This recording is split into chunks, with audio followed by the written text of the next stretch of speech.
Wave Act, the Web3 software company that understands what you want. So, hi everyone, welcome to today's Q&A about blockchain, smart contracts, Web3, NFTs, whatever comes to your mind. So, you know how it works, or how it works is you have 15 minutes, you can ask whatever question you want to about product management, the technical side of things around Web3, blockchain and co. And I will try my best to answer them as well as I can. And if I don't have the answer right now, feel free to either comment below and I will answer at a later point of time. And yeah. So first of all, everyone, thanks for watching. And if there are no questions, I usually just go with some kind of monologue talking about a random topic that I have in my mind to leave you with some value here today. So already we got the first question from Tony, who left a comment a week ago when I posted this. And his question was, when exactly do you bring in an auditing company, basically the company that does a security audit for your smart contracts, and what are some potential cost considerations in this area? I feel there is a gap many projects aren't budgeting for correctly. That is such an awesome question. So let me frame it in a couple of different perspectives maybe. The first thing is, why do you want to have an audit? And don't get me wrong, security audits are super important and I actually would prefer to have them everywhere. But there are certain minimal cases, or for some projects, they just do it for the marketing, for the reputation, for just to have the stamp, we are audited.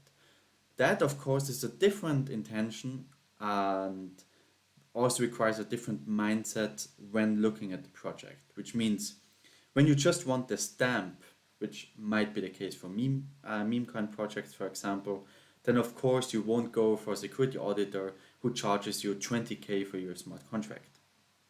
But on the other hand, if you're designing a bridge which allows you to bridge funds from one blockchain to another, you definitely want to have not just one audit, you want to have 2, 3, whatever audit you can get for your budget. So that is kind of sorry for that, just need to put that on, otherwise my displays will turn off. But this is basically the first thing you need to think through. What is your project about and what kind of audit do you actually want? Because there's also something in the middle, right? Or these low budget audits. And that is definitely something that most projects are not aware of, is these audits that you will find for a couple $100 or even $1,000 are not the same audits that you get for 20 plus K. Which means if you have such a low budget security auditor, they usually either are highly inexperienced and have no track record, which basically, if at all, gives you some kind of stamp that some random company says your smart contract is safe. Or alternatively, additionally, they just run automated tests, vulnerability scanning. That's basically the term for that. So there's some kind of static analyzation tool. Come on, it's quite late for me, or I'm a little bit tired today. Sorry for that. And or AI tools and these kind of things, and that then gives you some kind of a list of really obvious issues with your code, which is great. You should always do that, right? But you don't need to hire an 8 other security auditor for that, because you can do that yourself, and you should do that yourself. You should also write all your unit and integration tests for your smart contract yourself, or have some other developer writing it for your code. But it should happen not also it is usually not done by the security auditor because they're really expensive. So that is here the main consideration. But back to Tony's question, when is the best time to bring them in? So one thing that people forget about is, um, especially when it comes to deadlines, it usually goes like this. They say, "Hey, I want to launch my project at date X, let's say the 1st of April," but they didn't account for how long it takes to get the security audit, which usually takes, depending on the complexity of the code and the business of that security auditor, because good security auditors are usually heavily booked. It takes weeks, months, like really months oftentimes to get a proper security audit. And then you usually get, which is a good thing in my opinion, a list of things that are wrong with your code, and then you have to fix it. And then they look at it again, which is usually included in your package, and then you have to wait again. And this is usually not planned in in your project deadline, and that then of course um, delays the actual launch of your project, and that's not so cool, right? Of course, what most projects then do is, well, let us just launch it or have some kind of we have it open sourced anyway, so it's in beta or in alpha, so please use it at your own risk for now. It's not audited yet, the audit is in progress. So that's usually the solution for many projects, what they go for, because they promise the launch date to the community. But you can imagine that's not a really safe or good approach to launch your product on any minute, because in the end you're dealing with user funds, with real money, and you definitely don't want to risk any of that, because in the end you're still a company, no matter how decentralized you are, and someone will at least try to sue you if they lose money because you fucked something up. So that's just something that you don't want to have. And when it comes to when actually integrating or hiring a security auditor, the thing is, of course, the earlier the better, right? Um, but at the same time, you definitely want to be sure that that your smart contract has all the features incorporated already, so that you don't need to change anything after you have done the audit and then redo it. So that's of course just a waste of money, and you don't want to do that. But that's actually you know a different topic. It's about requirements engineering, project management in general. But so I would say, when you have an anticipated launch date, you want to launch on 1st of April, just schedule 1 to 2 months. I would recommend 2 months for a really extensive testing phase, because you don't just want to have your security auditor doing tests. You also want to conduct your own tests and have an actual beta phase or actual alpha phase with just selected users, or test it internally with your team and these kind of things. So once your smart contract is done with all the requirements that are really necessary, uh, then you can do the audit, right? And of course, since auditors usually are really busy, you can reach out to them at the earlier point of time, and then once they're ready, uh, you are hopefully ready with your smart contract as well, and then they can directly get started, and that shortens the time frame of you getting your security audit. Oh, we got the next question. Hi Josh, thanks for the education in advance.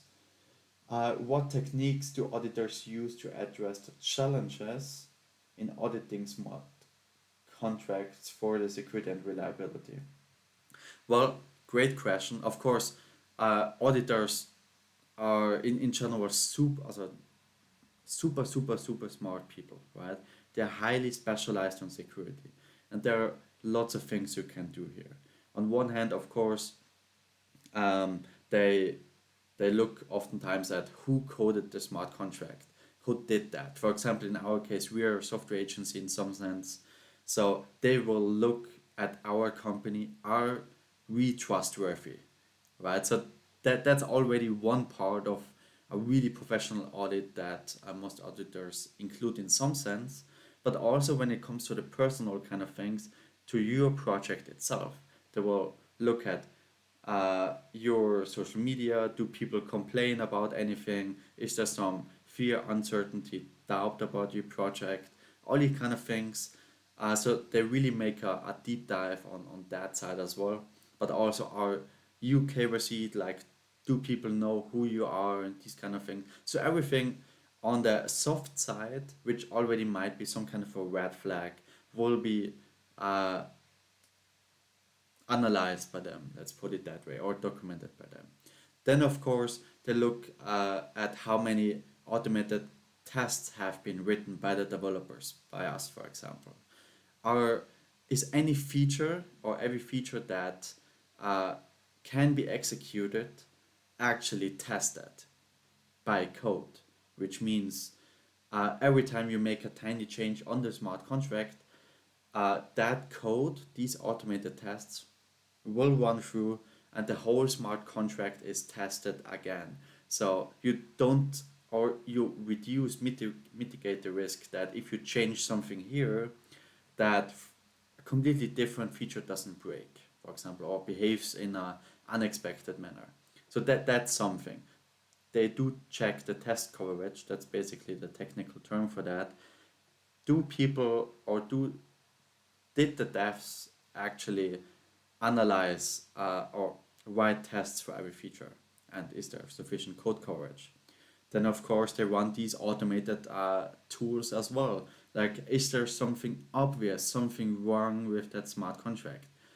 And then of course they conduct manual testing, they try it out themselves, they really make a deep dive, and that's where really the value of security auditors comes in. They do the deep dive, they look at every interaction with external system, like if you request data from an oracle, for example, which is something you can think of it like a gateway to data outside of the blockchain world into your smart contract, then that's some kind of a dependency, right? And these auditors, of course, will also evaluate that. Like, what's the risk of if that dependency doesn't work the way it should work, or how does your smart contract react to that, and what happens then, and what could the user try, a malicious user try to do on your smart contract, and so on and so forth. Of course, there's always some kind of a scope, right? When you engage with a security auditor, you always say, hey, I want to audit this, right? Which can be a file, also a smart contract, which can be a front end, which can be basically anything. And they will look at that. Because, of course, looking at everything would mean, like, even if you have an oracle, for example, like utilizing Chainlink, theoretically, if there's really no scope and they're obligated to audit everything, they would need to audit Chainlink's entire infrastructure that is being utilized for that. And that, of course, doesn't make sense. And Chainlink has been audited by other companies as well. So there's always a scope, and they, within that scope, they do a lot of manual testing, manual reviews. A lot of these security auditors also have like three different independent auditors looking at the code, so that if one auditor doesn't see an issue, maybe one of those other tools might. But not all auditors do that, even those 20K plus auditors. Really good question, Joshua. I hope I answered with that. So it's basically really about uh, they look at the full thing, right? Everything that could be a risk to the user and is within the scope that you negotiated with them because they want to get paid uh, will be looked at by really good security auditors.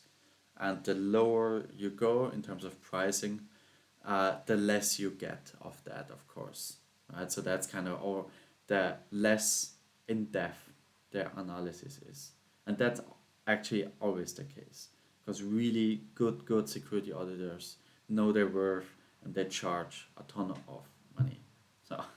It's super, it's incredibly expensive.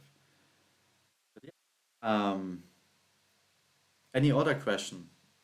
Otherwise, we already have the 15 minutes. And sorry again for me being, I think, dizzy is the right word. I don't know. So if you have a chance, please like this post. It really helps us more than you can imagine. And yeah, like if you think this was valuable, maybe tag a friend or anyone you think this might be valuable for. So I really appreciate your support. And if you got any other question, feel free to comment below. Maybe tag me so that I get the notification. Happy to answer you even after the live video. So thanks for watching. It was a pleasure. Great questions. So thanks to Tony and Joshua. And yeah, have a great evening. WaveAct, the Web3 software company that understands what you want.